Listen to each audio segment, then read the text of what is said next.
Magandang umaga sa inyo mga ka-viewers. Nandito na naman po si Ero Talakay, Tulong Talakay. Para po sa ating pag-uusapan po o talakay po na aking ipapaliwanag po ngayon ay tungkol po sa taong mamamatay tao o nag-uutos. Example ay hard killer. Yan, mga umuupa ng mga pumapatay. Alam nyo, marami na po, talamak na po talaga. Minsan sa mga ano rin, may mga atraso. Kadalasan po sa mga may atraso po.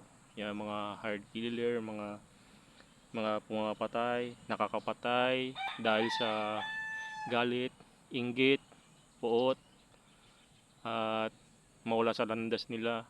Ang isang tao na lagi nagpapaisip sa kanila na hindi naman po nagpapaisip sa kanila ng kasamaan, eh pagkos hindi naman sila pinapansin, mga ganun po.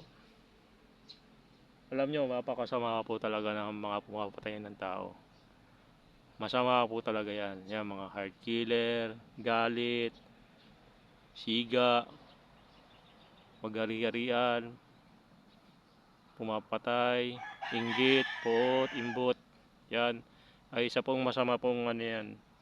Masama pong pamamaraan yan na papatayin mo yung isang tao, lalong lalo na pag walang kasalanan na sa'yo, ay masama po yan. Bibigyan ko po kayo ng isang example para ho nagbibigay din po ng daan para po magkaroon po ng takot po ang isang tao. Tatakutin nila yan.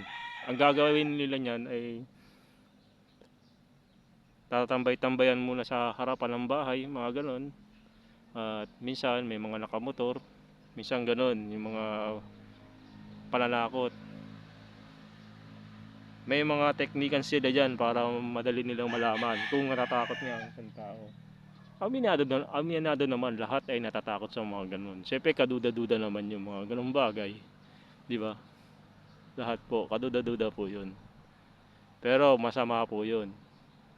'Yun ay isang pagkokonekta po na imbis na ay kalmante ang inyong buhay, eh nagkakaroon po ng mga hinala, paranoia, takot, kuluntoy ng katawan, panghihina.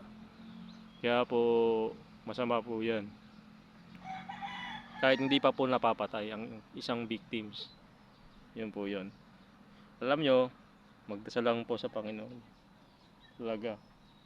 Magdasal lang po sa Panginoon para po maging maigi po ang buhay. Mananalig sa Panginoon. Number one po talaga ang Ama namin po para po lumayas po ang mga masasama po. Kahit pa paano po ay tinataboy po ito ng Panginoon. Ng kapangyarihan ng Panginoon.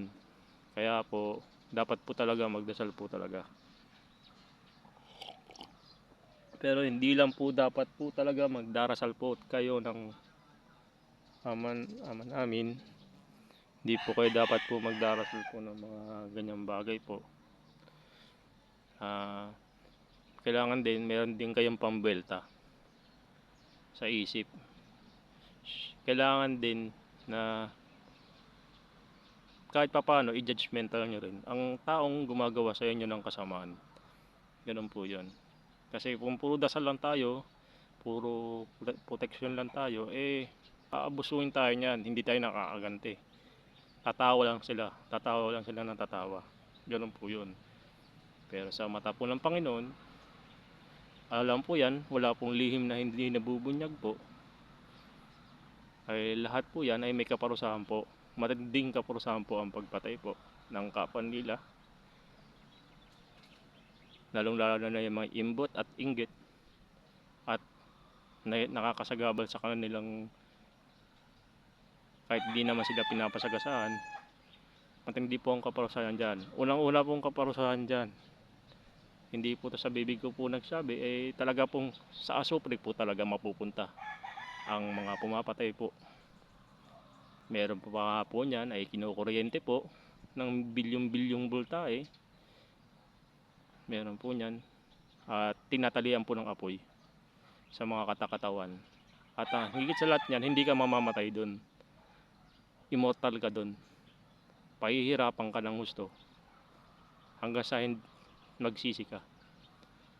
Minsan nga po ay kahit magsisi ka ay hindi ka na rin mapapatawad ng Panginoon pag gano'n ang ginawa mo. Lalong-lalo na marami ka nang ginawang kasalanan, lalo na kung mastermind ka. Yan. Nag-utos ka na ipapatay mo ang isang tao ay malakas na po. Malakas na po, malaki pong pagkakasala po 'yun. 'Yun po 'yun. Meron pa nga po niyan ay pinaparusahan po ay ginugulpi po bawat bahay-bahay po, pinapalakad siya. Hindi ho sa realidad po yan, maaari sa panaginip po, mangyari po yan. Sa kabilang mundo, kabilang daigdig, ganun po yan. Unang-una po talaga dyan, ang asupre. Pwede kang isa lang dun. Pag ikaw nakapatay, wala na po talaga. Pag hindi ka nagbago, ganun po yan. Kaya sa mga victims naman po, dapat po talaga pong magbagong buhay na po kayo. Ganun po yun. At magbagong buhay na rin po ang kasamaan, pati na rin po ang victims, para wala na rin pong krimen. Hanggang dito na lang po mga ka-viewers. God bless po sa inyo. Dasal lang po tayo.